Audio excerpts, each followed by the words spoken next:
libérale de la parentalité pour me laisser affronter cette première année très dense. D'autant plus que ce matin, comme on reste un peu gaulois, on a vraiment cru que le ciel allait nous tomber sur la tête. Et donc, je remercie les équipes de la résidence, et notamment Alexandre, d'avoir su gérer ce stress supplémentaire. C'est un moment d'émotion pour moi, puisque c'est la première fois que je vais prononcer un discours en tant qu'ambassadeur. Le lendemain de mon arrivée, Monsieur le ministre, vous me disiez que le métier le plus difficile à Conakry était celui d'ambassadeur de France. On y est ce soir, je sais ce discours attendu. Je veux en profiter pour vous convaincre que la France est un partenaire privilégié de la Guinée, non pas parce que nous avons une histoire commune, mais parce que nous avons un avenir à partager. Cet avenir de la relation, il est fondé sur 3 piliers. Le plein respect de la souveraineté de la Guinée, notre engagement indéfectible dans la défense du droit international et la volonté chevillée au corps de co-construire des solutions avec nos partenaires institutionnels et ceux de la société civile pour répondre aux besoins et aux défis globaux. Le premier est celui de la prospérité partagée. Elle n'existe pas sans l'engagement du secteur privé. Et donc je veux commencer par remercier nos mécènes, très nombreux ce soir, et qui ont décidé d'investir dans cette soirée. J'y vois une marque de confiance et vous pouvez tous compter sur l'équipe France. Ce sont bien plus que des mécènes, ce sont des acteurs de notre souveraineté, de nos souverainetés économiques, qu'ils soient accompagnés par nos outils, de BPI France, de la DG Trésor ou du groupe AFD, ou qu'ils aient la capacité en propre d'investir ici en Guinée parce qu'ils ont confiance dans la Guinée. Comme les autorités guinéennes, que je remercie ce soir, en ont eu dans notre savoir-faire et ont accepté de signer des prêts avec BPI France. Ce sont des acteurs de la relation parce qu'ils créent au quotidien des co-entreprises, ils co-industrialisent le pays et je sais que c'est la priorité des autorités guinéennes. Ils sont aussi des défenseurs de nos principes économiques et démocratiques, participant à la fiscalité, finançant des politiques publiques, ayant une RSE robuste et accompagnant la formation professionnelle. Ce sont des acteurs de la souveraineté économique dans plusieurs domaines, la souveraineté alimentaire, notamment avec la question de la chaîne logistique qui passera pour l'agriculture par le désenclavement rural. Et je veux ici saluer les projets entre Matière et IC Transport pour construire ces ponts métalliques. C'est aussi celui dans la filière avicole entre Sonoco et NTD. Et c'est aussi le groupe Castel-Sobragui qui ouvrira bientôt sa 2e usine en avril 2026 à Sanoya. C'est évidemment la souveraineté industrielle avec ce projet d'usine de transformation de la bauxite en alumine à Bokeh par Alteo UMS. Ce n'est pas simplement la souveraineté industrielle de la Guinée, respectant ainsi ses obligations d'industrie minière, mais c'est aussi la nôtre, puisque UMS, une entreprise guinéenne, a racheté Alteo en France, ainsi que Niche, une petite entreprise de la Tarentaise. Ici, en Guinée, se joue une grande partie de l'approvisionnement mondial des minerais et des produits de la transformation. C'est clairement une carte que vous avez su exploiter, vous, membres du CNRD. Souveraineté sanitaire, avec la construction de 4 hôpitaux régionaux, des phages, qui permettra que les évacuations sanitaires coûtent moins d'argent au budget de l'État et que les Guinéennes et les Guinéens puissent être soignés ici, en Guinée. Souveraineté régalienne, Monsieur le Ministre, avec le fait qu'une partie des redevances de l'espace aérien seront reversées grâce à l'exploitation du radar civilo-militaire de Thales. Souveraineté des imaginaires aussi, c'est très important, avec Thomson Broadcast et sa télévision numérique terrestre, qui permettra de diffuser des contenus en langue nationale. C'est aussi le choix de Canal+, qui a ouvert 3 chaînes en langue nationale, et celle d'Orange, avec sa plateforme de contenu. Voilà, les groupes français sont prêts à venir, rester, investir en Guinée, et nous nous réjouissons du dernier décret pris par son Excellence le Président de la République pour renforcer le rôle du SGG dans la conduite des contrats en Guinée. La Guinée n'a clairement plus besoin de l'aide publique au développement, elle a besoin d'investissements solidaires et durables, et c'est pour ça que l'Agence française de développement est à vos côtés, et je remercie la très dynamique directrice qui nous quitte, Jeanne Van Luxem, qui a su, dans l'agriculture, dans l'énergie et aussi dans le capital humain, pilier de Simondou 2040, à travers notamment l'appui du PRODEG. Je veux aussi saluer tous mes collègues du service d'action de coopération culturelle, aussi bien dans la dimension universitaire que dans l'entrepreneuriat des créateurs, notamment le Centre culturel franco-guinéen. Voilà, cette articulation entre les investissements et les investissements solidaires et durables, il y a un domaine dans lequel la Guinée excelle, c'est la santé. Et nous avons eu là la preuve avec deux immenses chercheurs guinéens, le docteur Keita et le docteur Touré, qui ont remporté cette année le prix de la Fondation Mérieux. Et qui, avec l'Institut Pasteur, mais aussi Expertise France, accompagnent toutes les politiques publiques de la Guinée en matière de santé. Et je salue nos deux collègues qui nous quittent, Pierre-Alain Rubaud, le conseiller régional santé, et notre expert qui est resté 9 ans en Guinée, Sandrine, qui va partir à Madagascar. Voilà, c'est un travail collectif, un travail d'ambassade. Je ne peux pas ne pas remercier mon équipe pour justement aussi cibler votre cible prioritaire, celle de la jeunesse. Parce que nous croyons évidemment que l'histoire se crée avec les jeunesses.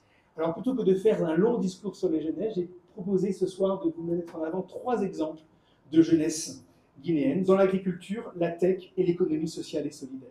Je voudrais remercier Amadouba qui porte le CEDA, le Centre d'incubation agricole, qui va ouvrir juste derrière vous le premier jardin agricole pour la résidence, pour permettre à des jeunes Guinéens de cultiver ici des produits qui seront cuisinés à la résidence de France. Il y a aussi plus loin le Orange Digital Center avec Mohamed Labine Keita et ses équipes, puisque le Orange Digital Center, c'est la fondation aussi Orange et Orange, qui trouve des solutions tech, notamment les premières lunettes pour déficients visuels qui ont été conçues ici en Guinée. Et puis, vous arborez peut-être l'éco-card, et en tout cas ma cravate, vient de l'atelier solidaire qui est dirigé par Mohamed Doumbouya et qui est au cœur de l'économie sociale et solidaire pour permettre à des jeunes d'avoir des emplois ici, en Guinée. C'est votre jeunesse, mais c'est aussi la nôtre, avec tous nos jeunes coopérants, nos volontaires internationaux, qu'ils soient ici à Conakry, à Bofa, à Labé, à Cancan, à Kindia, à Forêt-Caria. Car ce qui fait la force de notre relation, c'est nos histoires mêlées par l'histoire. Et c'est évidemment les alumni de nos universités comme de nos grandes écoles, notamment de l'ENA. Et je voudrais ici remercier le travail exemplaire de l'Institut français de Guinée et de Djiba Diallo qui portent ce groupe des alumni de Guinée. Ce sont aussi nos diasporas. Et vous êtes nombreux ce soir, membres des cabinets ministériels, entrepreneurs, acteurs de la société civile, repatriés, vous qui avez fait le choix du retour et de la confiance en la Guinée après 1, 2 ou 3 générations passées en France. Parce qu'en effet, 7 millions de Français ont une ascendance africaine, beaucoup de Français vivent en Afrique, et chers compatriotes, chers alumni, vous êtes les ponts, les passerelles entre la France et la Guinée. Vous êtes entre ces deux espaces, et cette résidence est votre maison. C'est important parce que nous, France, nous avons les Suds en nous. Par notre histoire, en ayant cette histoire à porter, mais aussi par la géographie, à Mayotte, aux Antilles ou en Nouvelle-Calédonie. Nous sommes aussi le Sud. Et donc ce n'est pas l'Occident contre le Sud, c'est une jeunesse hybride qui veut sauver la planète et s'emparer de notre bien commun pour la faire fructifier. Et c'est le dernier aspect. Ce monde qui vient et que nous vous léguons, il faudra le laisser en paix. Et la France est puissamment attachée au droit international comme garant de la stabilité. Et nous nous félicitons tous les jours de l'engagement des autorités guinéennes, Monsieur le ministre, dans l'architecture internationale de paix à travers les organisations de maintien de la paix. Très important dans ce temps de multilatéralisme fragilisé, de défendre des solutions collectives de sécurité. Cet attachement au droit, il fait partie des principes hérités de l'histoire en France. Le 14 juillet 1789, la France s'émancipait de l'arbitraire royal. C'est l'aspiration à la liberté et à l'égalité en droit. Le 14 juillet 1790, elle faisait le choix du vivre ensemble en envoyant des délégués sur le champ de Mars à la fête de la Fédération. C'était et c'est la fraternité. Nous n'avons pas toujours été à la hauteur de ces grands principes. Il y a 140 ans, à Berlin, la conférence sur le partage inique et violent de l'Afrique dans les puissances européennes le rappelle. Et parce que nous connaissons notre histoire, nous savons désormais que l'union fait la force. Et je tiens ici à remercier Jolita, notre ambassadeur de l'Union européenne, qui va nous quitter, et tous mes collègues des États membres de l'Union, Allemagne, Belgique, Italie et Espagne, parce qu'aujourd'hui, l'Union européenne et ses États membres, c'est un espace de droit. Nous sommes allés 2 fois sur le terrain ensemble pour des immersions diplomatiques, un peu comme les immersions gouvernementales, pour voir un petit peu si nos réponses de terrain étaient les bonnes solutions. Et c'est très important, je crois, que nous continuerons. Nous n'avons aucune leçon à donner, ni de conseil. La France en Guinée n'est pas chez elle. Elle n'est ni actrice, ni commentatrice de la scène politique locale. Nous sommes confiants sur le retour à l'ordre constitutionnel et nous nous réjouissons désormais qu'un texte soit proposé au suffrage de tous les Guinéens et de tous les Guinéens. Nous ne renonçons à rien de nos principes. La France parle à tout le monde, c'est, je crois, une singularité aussi de la Guinée. Nous parlons évidemment aux autorités, à l'opposition, y compris en exil, à la société civile, qui compte sur nous pour faire passer des messages dans le silence des portes closes. Ce que nous savons, nous, Français, c'est que dans les 3000 pages de notre histoire, nous avons toujours su écouter les paroles critiques, qui aujourd'hui complètent le panthéon de nos auteurs socles, sans lesquels il manquerait quelque chose à la France. Quand l'esclavage était une pratique courante, Condorcet s'est élevé, reprenant le flambeau de Montaigne. Quand les os humains de l'exposition coloniale de 1931 abaissaient violemment notre seuil moral, les surréalistes organisaient une contre-exposition. Nous avons besoin de toutes les voix pour faire société, pour faire nation ensemble.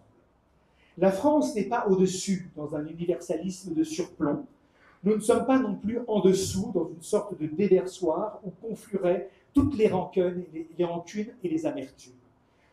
Monsieur le ministre, la France souhaite être ce partenaire privilégié pour l'avenir en étant dans une relation symétrique et réciproque, à côté, à vos côtés, aux côtés de nos jeunesses qui veulent fabriquer leur propre récit et que nous avons soif d'attendre et d'entendre. Vive l'amitié franco-guinéenne, vive la République, vive la France.